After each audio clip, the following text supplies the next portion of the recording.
Subject code MA206 second year automobile का subject है basic automobile engineering.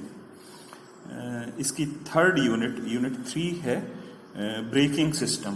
तो हम ये शुरू कर रहे हैं। इसका टॉपिक फर्स्ट है 3.1 purpose, principle and classification of brakes. तो वाहनों में हम अभी जो डिस्कस करेंगे वो पारंपरिक वाहन जो हैं, कन्वेंशनल व्हीकल्स जो होते हैं, उनके ब्रेकिंग सिस्टम की ही बात करेंगे। ब्रेकिंग प्रणाली जो होती है वो वाहन की किसी भी वाहन की ब्रेकिंग प्रणाली वाहन की गति पर नियंत्रण करने तथा सुरक्षा प्रदान करने वाली एक महत्वपूर्ण प्रणाली होती है। इसका उद्देश्य जो है वो वाहन की गति पर नियंत्रण करना और सुरक्षा प्रदान करना होता है। गतिशील वाहन में गतिज ऊर्जा एकत्र हो जाती है। जब कोई वाहन गति करता है तो उसमें काइनेटिक एनर्जी एक्यूमुलेट हो जाती है, इकट्ठी हो जाती है। वाहन की गति को नियंत्रित करने के लिए, गति को नियंत्रित करने से तात्पर्य है गति को या तो कम करना या पूर्णतः वाहन को स्थिर अवस्था में लाना या गति को शून्य करना।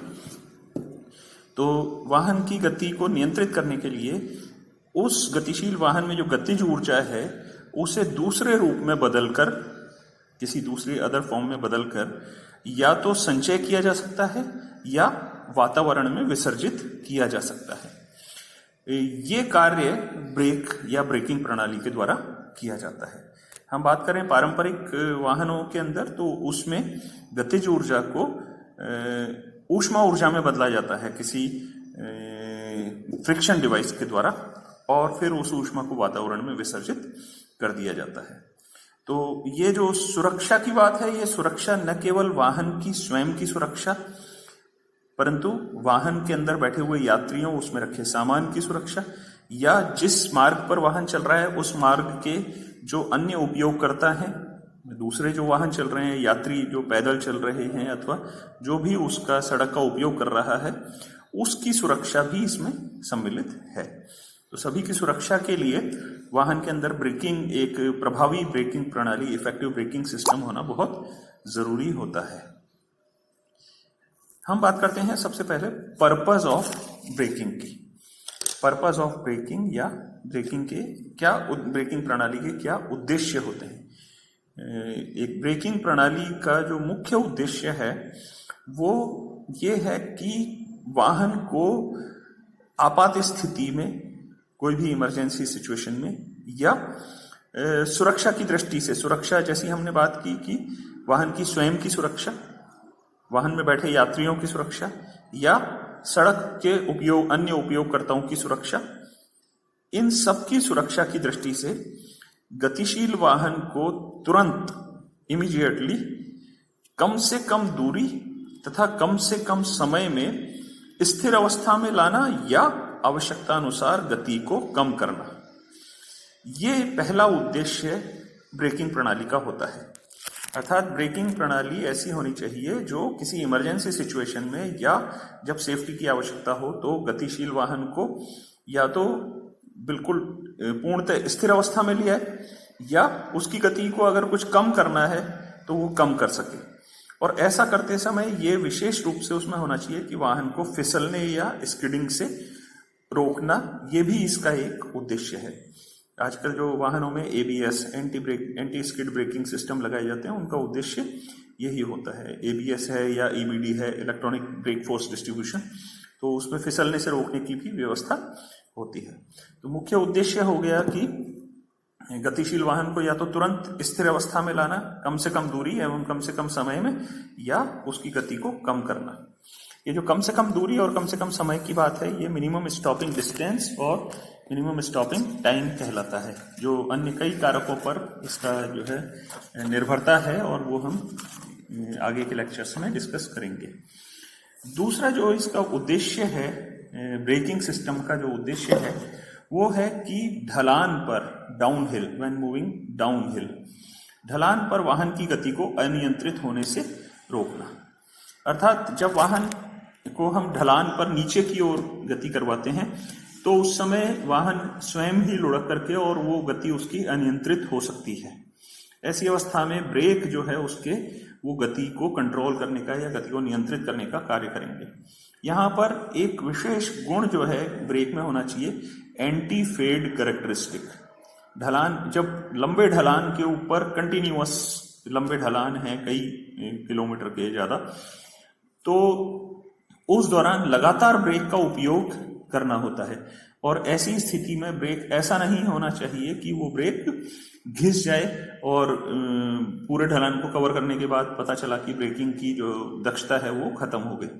तो ब्रेक्स में एक गुण होना चाहिए एंटी फेड कैरेक्टरिस्टिक, जिसे हम बाद में डिस्कस करेंगे। दूसरा कार्य हो गया ढलान पर वाहन की गति को अनियंत्रित होने से रोकना या नियंत्रण बनाए रखना।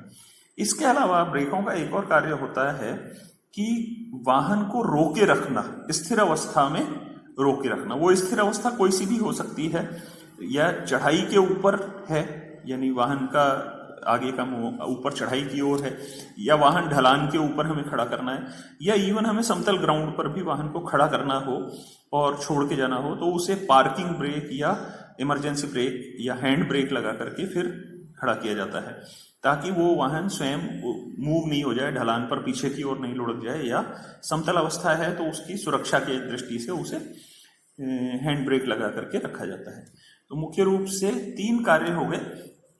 एक तो गतिशील वाहन को तुरंत स्थिर अवस्था में लाना या गति को कम करना, दूसरा ढलान पर वाहन की गति को अनियंत्रित होने से रोकना, और तीसरा वाहन को रोके रखना, स्थिर वाहन को स्थिर अवस्था में रोके रखना, to keep stationary vehicle in stationary position. ये कार्य भी ब्रेक का होता है। तो ये पर्पस ऑफ ब्रेक हो गया। अब हम बात करते हैं प्रिंसिपल ऑफ ब्रेकिंग।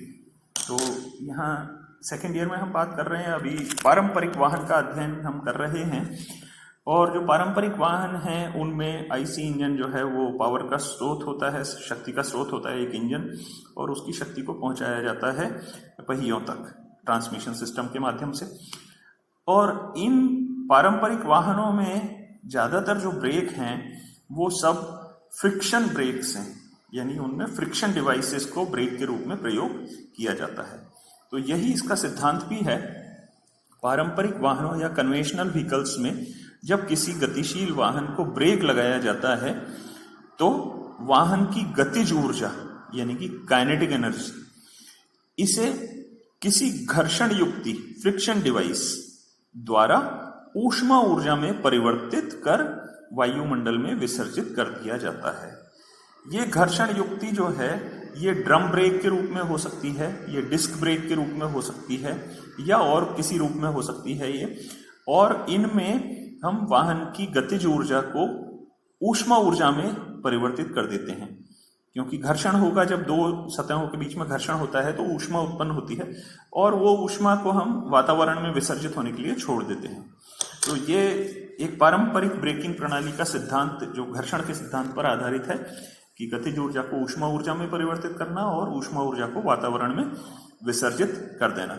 यही कारण है कि ब्रेकों की पर्याप्त कूलिंग व्यवस्था यानी शीतलन की व्यवस्था भी आवश्यक है, अन्यथा ब्रेक इतने गर्म हो सकते हैं, ब्रेक ड्रम या और दूसरी चीजें, कि वो विपरीत प्रभाव पड़ेगा। तो इसलिए ब्रेकों की कूलिंग भी एक इम्पॉर्टेंट फैक्टर होता है। तो ये ब्रेकिंग का सिद्धांत संक्षेप में हमने समझा। अब इसके बाद हम जो इस लेक्चर में ले रहे हैं, फर्स्ट इंट्रोडक्शन का लेक्चर है, वो है classification of brakes. Classification of brakes या ब्रेकिंग प्रणालियों का वर्गीकरण या ब्रेकों के प्रकार, किसी भी रूप में इसको पूछा जा सकता है। तो क्लासिफिकेशन ऑफ ब्रेक, अलग अलग आधारों के ऊपर ब्रेकों को वर्गीकृत किया गया है। अलग अलग आधार जो हो सकते हैं उनमें पहला आधार है कि उद्देश्य के आधार पर या पर्पस के आधार पर ब्रेकों का क्लासिफिकेशन। पर्पस मुख्य रूप से 2 मुख्य ब्रेक इसमें आते हैं। हम यहाँ पर फोर व्हीलर की बात कर रहे हैं, 4 पहिया वाहनों की बात कर रहे हैं, तो उसमें एक फुट ब्रेक होते हैं, एक हैंड ब्रेक होते हैं। जो फुट ब्रेक होते हैं उन्हें पैर से संचालित किया जाता है, और वो सर्विस ब्रेक भी कहलाते हैं, उन्हें हम सर्विस ब्रेक भी कहते हैं, या उन्हें प्राइमरी ब्रेक, प्राथमिक ब्रेकिंग प्रणाली भी कहा जाता है। दूसरे होते हैं सेकेंडरी ब्रेक या इमरजेंसी ब्रेक या पार्किंग ब्रेक, जो प्राय हैंड ब्रेक के नाम से जाने जाते हैं और हाथ से उन्हें ऑपरेट किया जाता है। तो यदि गति करते समय वाहन को नियंत्रित करने के लिए ब्रेक का प्रयोग किया जा रहा है तो वो ब्रेक सर्विस ब्रेक होगा, मुख्य ब्रेक होगा, या जो फुट ब्रेक है वो होगा। और यदि स्थिर अवस्था में वाहन को रोके रखने के लिए या इमरजेंसी में वाहन को रोकने के लिए प्रयोग किया जा रहा है तो वो parking brake, hand brake, emergency या सेकेंडरी ब्रेक कहलाता है। तो ये उद्देश्य क्या है, इस आधार पर वाहन के ब्रेक दो प्रकार के हैं। टू व्हीलर्स की बात करें तो उनमें इमरजेंसी ब्रेक जैसी कोई चीज नहीं होती है, उसमें एक फुट ब्रेक हो, मोटरसाइकिल में जैसे एक फुट ब्रेक होता है और एक हैंड ब्रेक हो गया, या कुछ स्कूटी वगैरह और इस तरह की जो हैं स्कूटर्स हैं उनमें दोनों ब्रेक हाथ में ही होते हैं। तो हमने ये जो किया सर्विस ब्रेक यानी गतिशील वाहन के लिए, और हैंड ब्रेक इमरजेंसी ब्रेक स्थिर वाहन के लिए। दूसरा जो है वो है लोकेशन के आधार पर, ट्रांसमिशन ब्रेक्स हो सकते हैं या व्हील ब्रेक्स हो सकते हैं। अभी केवल और केवल व्हील ब्रेक्स ही वाहनों में प्रयोग में आ रहे हैं। ट्रांसमिशन ब्रेक वो होते हैं जो इंजन के बाद क्लच के बाद गियरबॉक्स और उससे पावर प्रोपेलर शाफ्ट के द्वारा होती हुई डिफरेंशियल और आगे ट्रांसमिशन सिस्टम में जाती है।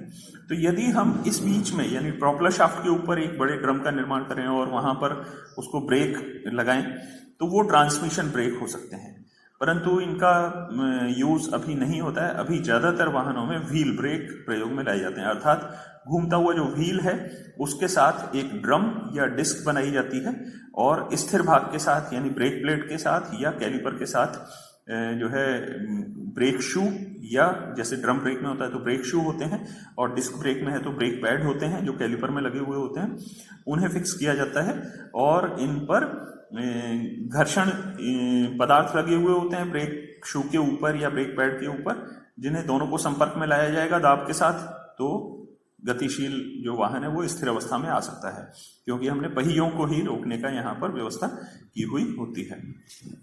तो दूसरा हो गया ट्रांसमिशन सिस्टम या ट्रांसमिशन ब्रेक्स या व्हील ब्रेक्स, प्रयोग ज्यादातर आ रहे हैं व्हील ब्रेक्स। तीसरा है संरचना के आधार पर वर्गीकरण, संरचना या कंस्ट्रक्शन या बनावट के आधार पर वर्गीकरण। इनका विस्तार से भी हम अध्ययन करेंगे, इसलिए अभी हम केवल क्लासिफिकेशन यहां पर पढ़ रहे हैं। दो प्रकार के ब्रेक होते हैं, एक होता है ड्रम ब्रेक, एक होता है डिस्क ब्रेक। ड्रम ब्रेक पुनः दो प्रकार के हैं, एक है एक्सटर्नल कॉन्ट्रैक्टिंग टाइप या बाह्य संकुचन प्रकार का ड्रम ब्रेक, और दूसरा है इंटरनल एक्सपेंडिंग टाइप या आंतरिक प्रसरण प्रकार का ड्रम ब्रेक। तो इसमें ज्यादा जो प्रयोग में आ रहे हैं वो internal expanding type drum brake वाहनों में प्रयोग में आते हैं। प्राय हम देखते हैं आधुनिक वाहनों में भी ड्रम ब्रेक और डिस्क ब्रेक, पिछले पहियों पर ड्रम ब्रेक और अगले पहियों पर डिस्क ब्रेक, क्योंकि दोनों के एडवांटेज और दोनों के डिसएडवांटेज हैं, इसलिए हम पिछले पहियों पर प्राय इंटरनल एक्सपेंडिंग टाइप के ड्रम ब्रेक प्रयोग करते हैं। दूसरे हैं डिस्क ब्रेक या जिसे बोलते हैं हम चकती ब्रेक। तो ये चकती ब्रेक या डिस्क ब्रेक दो प्रकार के हो सकते हैं पुनः, एक है फ्लोटिंग पिस्टन टाइप और दूसरा है फ्लोटिंग कैलिपर टाइप, इसका भी अध्ययन किया जाएगा। तो डिस्क ब्रेक प्राय अभी वाहनों में अगले पहियों में disc brake, even two wheelers में भी हम अगले पहियों में डिस्क ब्रेक प्रयोग में ला रहे हैं। तो ये है डिस्क ब्रेक और ड्रम ब्रेक, कंस्ट्रक्शन के आधार पर इनका वर्गीकरण है। एक और वर्गीकरण है जो है प्रचालन विधि यानी कि मेथड ऑफ एक्चुएशन या ऑपरेशन के आधार पर वर्गीकरण, यानी कि जो ड्राइवर के द्वारा ब्रेकिंग आयास लगाया जाएगा उसे ब्रेकिंग आयास को पहियों तक किस प्रकार पहुंचाया जाएगा, उस प्रचालन विधि के आधार पर ब्रेकों को अलग अलग वर्गीकृत किया गया है। जैसे प्रमुख है इसके अंदर मैकेनिकल या यांत्रिक ब्रेक। यांत्रिक ब्रेक हैं जिनमें चालक द्वारा लगाए गए आयास यानी ब्रेकिंग एफर्ट को और पहियों तक पहुंचाने के लिए यांत्रिक युक्तियों का, मैकेनिकल लिंकेजेस का सहारा लिया जाता है। जैसे साधारण साइकिल में जो है वो यांत्रिक रूप से ब्रेक लगाए जाते हैं, मोटरसाइकिल में भी प्राय यांत्रिक ब्रेक हम लगाते हैं। ऐसे ही पुराने वाहन होते थे तो उनमें यांत्रिक ब्रेक लगते थे, परंतु इनकी जो है एफिशिएंसी ज़्यादा नहीं होती है और चालक द्वारा आयास अधिक लगाना पड़ता है, तो इसमें सुधार किया गया। और हाइड्रोलिक ब्रेक या द्रवीय ब्रेक, इसमें चालक जो आयास लगाता है वो मास्टर सिलेंडर की इनपुट रॉड पे लगता है और वहां से व्हील सिलेंडर्स तक हाइड्रोलिक सर्किट के द्वारा, द्रवीय माध्यम के द्वारा ब्रेकिंग का जो प्रभाव है वो पहियों तक पहुंचाया जाता है। यह पास्कल के नियम पर आधारित होता है और ज्यादातर वाहनों में, हल्के वाहनों में इनमें ये प्रयोग में लाया जाता है द्रवीय ब्रेक। इसका विस्तार से हम अध्ययन करेंगे। इसके प्रमुख भाग मास्टर सिलेंडर, व्हील सिलेंडर और पाइपलाइन आदि ये होते हैं। इलेक्ट्रिक ब्रेक, यदि चालक जो ब्रेकिंग आयास लगा रहा है उसमें विद्युत प्रणाली के माध्यम से और हम पहियों को रोकने के कार्य करते हैं, उन पर एक विपरीत बल लगाने का कार्य करते हैं जिस दिशा में वो घूर्णन कर रहे हैं, तो इसमें इलेक्ट्रोमैग्नेट और आर्मेचर का यूज किया जाता है और उसकी सहायता से जो ब्रेक पैडल होता है वहां पर एक रियोस्टेट टाइप पोटेंशियोमीटर लगा होता है और जब ब्रेक लगाए जाते हैं तो वो पहियों पर विपरीत विद्युतीय बल आरोपित होता है और उसकी सहायता से वाहन को रोका जाता है। तो ये विद्युतीय प्रणाली भी ब्रेकिंग के रूप में प्रयोग की जा सकती है। विद्युतीय अभी जो हाइब्रिड व्हीकल्स यूज हो रहे हैं उनमें और इसमें सुधार किया गया है कि जब वाहन पर ब्रेक लगाए जाते हैं तो उसकी काइनेटिक एनर्जी को, जैसा हमने शुरू में भी पढ़ा है कि काइनेटिक एनर्जी को या तो ऊष्मा ऊर्जा में परिवर्तित कर वातावरण में विसर्जित कर दिया जाए अथवा उसे किसी अन्य रूप में बदल करके और उसको संचय भी किया जा सकता है, स्टोर भी किया जा सकता है। तो जो हाइब्रिड व्हीकल्स होते हैं यानी इलेक्ट्रिक व्हीकल्स हैं आईसी इंजन के साथ में, उनके अंदर वाहन पर जब ब्रेक लगाए जाते हैं तो वो ब्रेक लगाने पर जो काइनेटिक एनर्जी है उसे पुनः विद्युत ऊर्जा में बदलकर उसका उपयोग किया जाता है और उससे बैटरी चार्ज की जाती है। तो ये एक हम एडवांस क्लासेस में और पढ़ेंगे। एयर वायु ब्रेक, यदि संपीड़ित वायु का उपयोग हम वायु ब्रेक प्रचालन के लिए कर रहे हैं, प्रचालन के लिए, तो वह एयर ब्रेक कहलाएगा। एयर हाइड्रोलिक ब्रेक, यदि द्रवीय प्रणाली के साथ हमने जोड़ दिया एयर कंप्रेस्ड एयर प्रणाली को, संपीड़ित वायु वाली प्रणाली को, तो दोनों संयुक्त रूप से जब कार्य करती हैं तो वो वायु द्रवीय या एयर हाइड्रोलिक ब्रेकिंग सिस्टम होता है। या वैक्यूम निर्वात, इंजन का जो इनटेक मैनिफोल्ड का वैक्यूम होता है, बहुत पावरफुल वैक्यूम होता है, उसकी सहायता से यदि हम ब्रेक प्रचालित करते हैं तो वो वैक्यूम ब्रेक या निर्वात ब्रेक प्रचालन प्रणाली कहलाती है। इनमें देखें हम विशेष रूप से तो विद्युत है या वायु द्रवीय है या निर्वात प्रणाली है, ये अगले क्लासिफिकेशन में इनका समावेश किया गया है। अतिरिक्त ब्रेकिंग आयास या एक्स्ट्रा ब्रेकिंग एफर्ट के आधार पर भी ब्रेकों को वर्गीकृत किया जा सकता है। एक्स्ट्रा ब्रेकिंग एफर्ट अर्थात जिन्हें हम कहते हैं पावर ब्रेक या शक्ति ब्रेक। शक्ति ब्रेक क्या होते हैं? यदि चालक द्वारा लगाए गए आयास की सहायता, चालक द्वारा लगाए गए ब्रेकिंग एफर्ट की सहायता, उसकी हेल्प कोई अन्य शक्ति स्रोत करता है तो यह पावर ब्रेक कहलाता है। वो अन्य शक्ति स्रोत अगर संपीड़ित वायु है तो वो एयर पावर ब्रेक कहलाएगा, अगर वो निर्वात है, इनटेक मैनिफोल्ड का निर्वात है, तो वो वैक्यूम ब्रेक कहलाएगा, या हाइड्रोलिक प्रणाली के साथ कंप्रेस्ड एयर का यूज किया जा रहा है तो वो एयर हाइड्रोलिक ब्रेकिंग सिस्टम कहलाता है। तो ये हमने आज पढ़ा ब्रेकिंग का जो है इंट्रोडक्शन, ब्रेकिंग सिस्टम का क्या पर्पस होता है ब्रेकिंग सिस्टम का, और प्रिंसिपल ऑफ ब्रेकिंग सिस्टम क्या होता है कन्वेंशनल व्हीकल के अंदर, और क्लासिफिकेशन ऑफ ब्रेक्स। धन्यवाद।